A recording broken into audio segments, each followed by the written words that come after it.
Welcome back, America, to Sound Retirement Radio, where we bring you concepts, ideas, and strategies designed to help you achieve clarity, confidence, and freedom as you prepare for and transition through retirement. And now, here is your host, Jason Parker. America, welcome back to another round of Sound Retirement Radio. You are listening to episode number 457, How to Withdraw from Retirement Accounts the Smart Way. As we celebrate the 4th of July, I want to explore a topic that doesn't get nearly enough attention, and it's how to withdraw money from different types of retirement accounts. Specifically, we're going to look at sequential versus proportional withdrawals and how your strategy can impact your taxes, your legacy, and your long-term retirement success.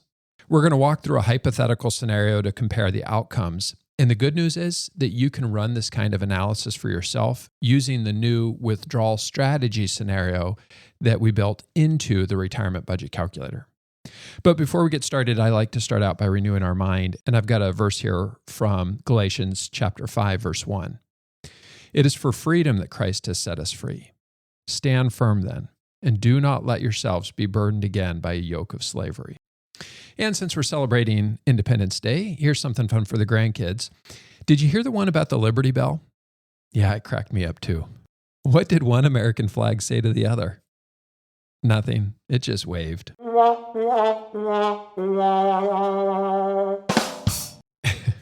And just in case those don't go over well at the barbecue with your friends and family, here are a couple of interesting facts you can share with them. As Americans, we're expected to spend over $1 billion on fireworks just this year alone. That's billion with a B, $1 billion.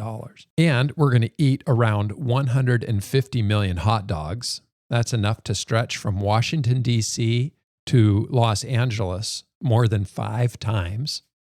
And this one makes me feel a little bit nauseous, but Joey Chestnut holds the official hot dog eating contest record with 76 hot dogs and buns. The woman's record, 51, set by Miki Sudo in 2024. They had 10 minutes to eat as many as possible. All right, let's get into today's podcast. When you and your spouse are driving to your 4th of July party, here's a question to consider. What does freedom mean to you? For many people heading into retirement, financial freedom means confidence, the ability to spend without fear, to give generously, to travel boldly, and to live with purpose. Today, we're going to talk about a specific kind of freedom, the freedom that comes from knowing how and when to tap into your retirement accounts. Rather than talk about dynamic spending or guardrails or buckets or the barbell strategy, I want to ask a simpler but fundamental question. How does the taxation of each account type impact your withdrawal strategy? We're going to compare sequential versus proportional withdrawal approaches through a real-world style example. And here's the definition to make sure that we're all on the same page regarding proportional and sequential. With a proportional withdrawal strategy, you withdraw money from each of your account types simultaneously in proportion to the total value of each account. For example, if you have 40% in a taxable brokerage account, 40% in a traditional IRA, and 20% in a Roth IRA, then each year your withdrawals are 40, 40, 20 from those respective accounts. Now, in the retirement budget calculator, the way that we created this is we have you withdraw proportionally from your taxable and tax-deferred accounts first, and then we postpone taking the Roth or the tax-free accounts till the very end. The benefits of doing this is it may reduce your overall lifetime taxes by smoothing out income. It helps avoid big RMDs later by drawing down earlier from tax-deferred accounts. And it preserves tax diversification longer into retirement. With a sequential withdrawal strategy, you follow a fixed order, and it's typically you would do it where you withdraw first from your taxable or your non-qualified accounts, then from your tax-deferred accounts like your IRAs and 401ks, and then finally from your tax-free accounts, so your Roth IRAs. A sequential method delays using tax-advantaged accounts for as long as possible, and the benefits are that it defers taxes, allowing more compounding in tax-advantaged accounts, maximizes tax-free growth in Roth accounts, and it's really simple and easy to understand. The downside is that it may lead to larger RMDs and higher taxes later in retirement, and can unintentionally push retirees into higher tax brackets in later years. Before we get into the numbers, here are a few things to consider. When will you claim Social Security? Will you take advantage of early retirement years for Roth conversions at low tax rates? Will you draw down certain accounts early to keep taxable income low and health insurance subsidies high? Are you optimizing for lower lifetime taxes, higher inheritance, maximum Social Security income, or maximum spending while you're alive? The reality is there's no one size fits all. You have to know what you're aiming for, because if you pick up a bow and arrow and you're blindfolded, very rarely is that going to lead to anything good, let alone hitting your target. Okay, so let's get into our case study. To explore this, I created a scenario in the retirement budget calculator, and you can follow along or run this for yourself. John is 57 years old currently, and Nancy's currently 56, and they're planning to retire on December 31st of 2028. Currently, they have really good income. John has $9,000 a month of wages, and Nancy has $7,000 a month. And we're going to assume that those wages are going to continue to grow at 3% annually until retirement. The other great thing about their plan is that their spending is less than their income. So right now, they're spending about $96,000 a year or $8,000 per month.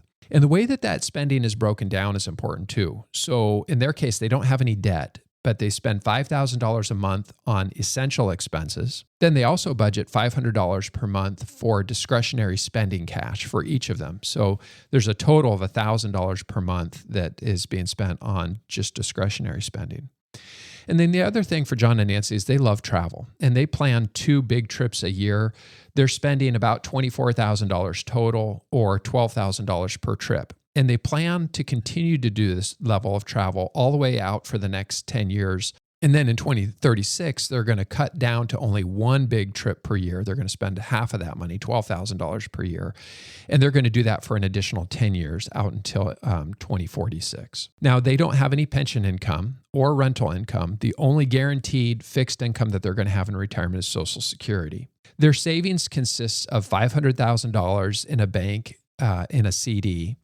Then they have $500,000 in John's 401k and $500,000 in Nancy's Roth IRA.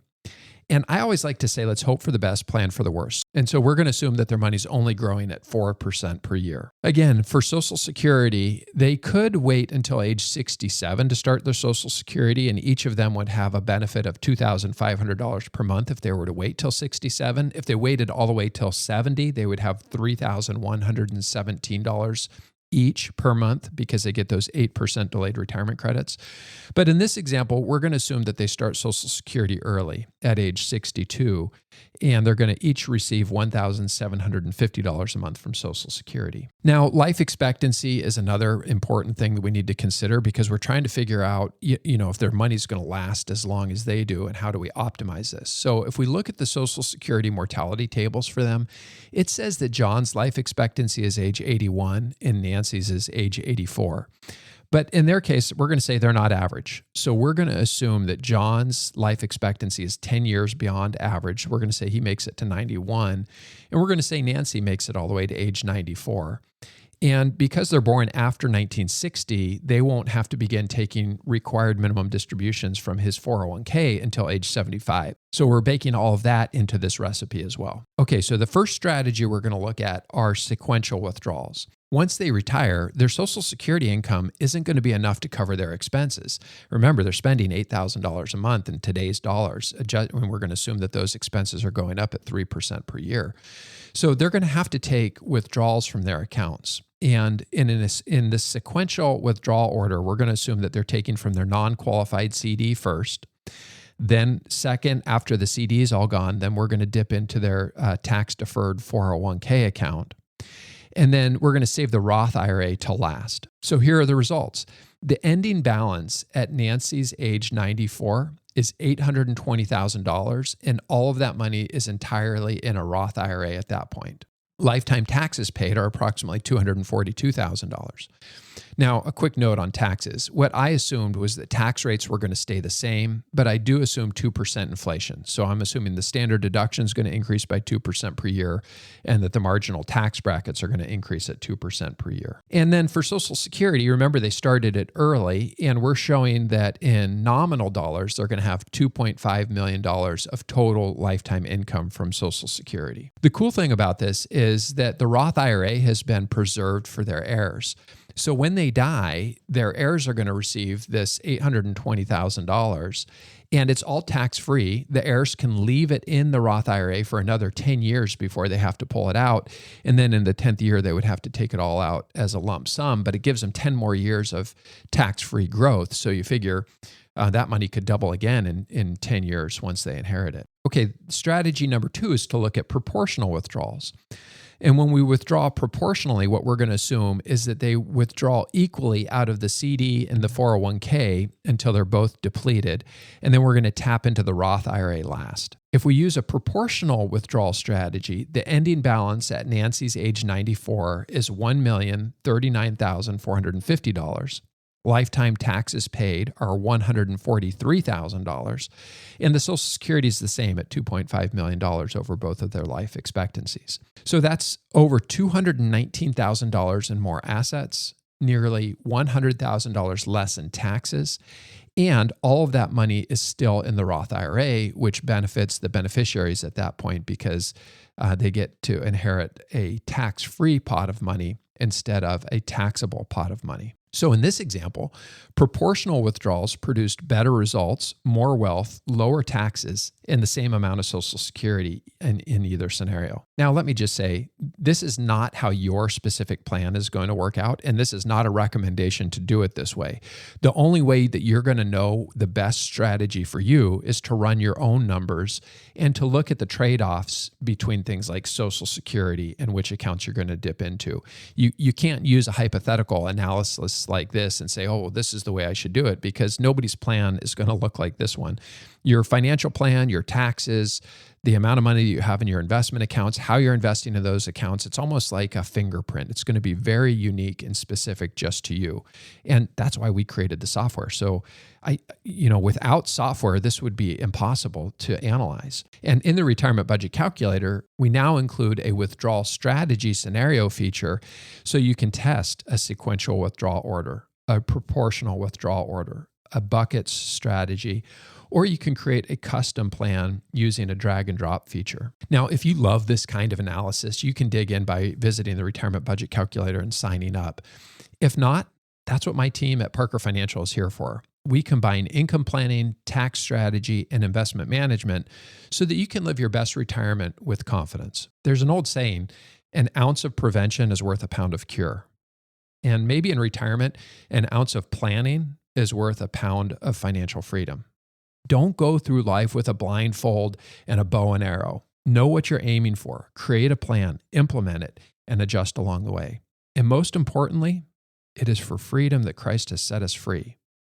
And we hold these truths to be self-evident, that all men are created equal, that they are endowed by their Creator with certain unalienable rights, that among these are life, liberty, and the pursuit of happiness. Thank you for tuning in to Sound Retirement Radio. For articles, links, and resources from today's show, visit soundretirementplanning.com. If you enjoy the podcast, share it with a friend and give us a 5-star review. Ready to kickstart your retirement planning? Head over to retirementbudgetcalculator.com. Need assistance with investment management? Explore our services at parker-financial.net. Information and opinions expressed here are believed to be accurate and complete, for general information only, and should not be construed as specific tax, legal, or financial advice for any individual, and does not constitute a solicitation for any securities or insurance products. Please consult with your financial professional before taking action on anything discussed in this program. Parker Financial, its representatives, or its affiliates have no liability for investment decisions or other actions taken or made by you based on the information provided in this program. All insurance-related discussions are subject to the claims-paying ability of the company. Investing involves risk. Jason Parker is the president of Parker Financial LLC, an independent fee-based wealth management firm located at 9230 Bayshore Drive Northwest, Suite 201, Silverdale, Washington. For additional information, call 360-337-2701 or visit us online at soundretirementplanning.com.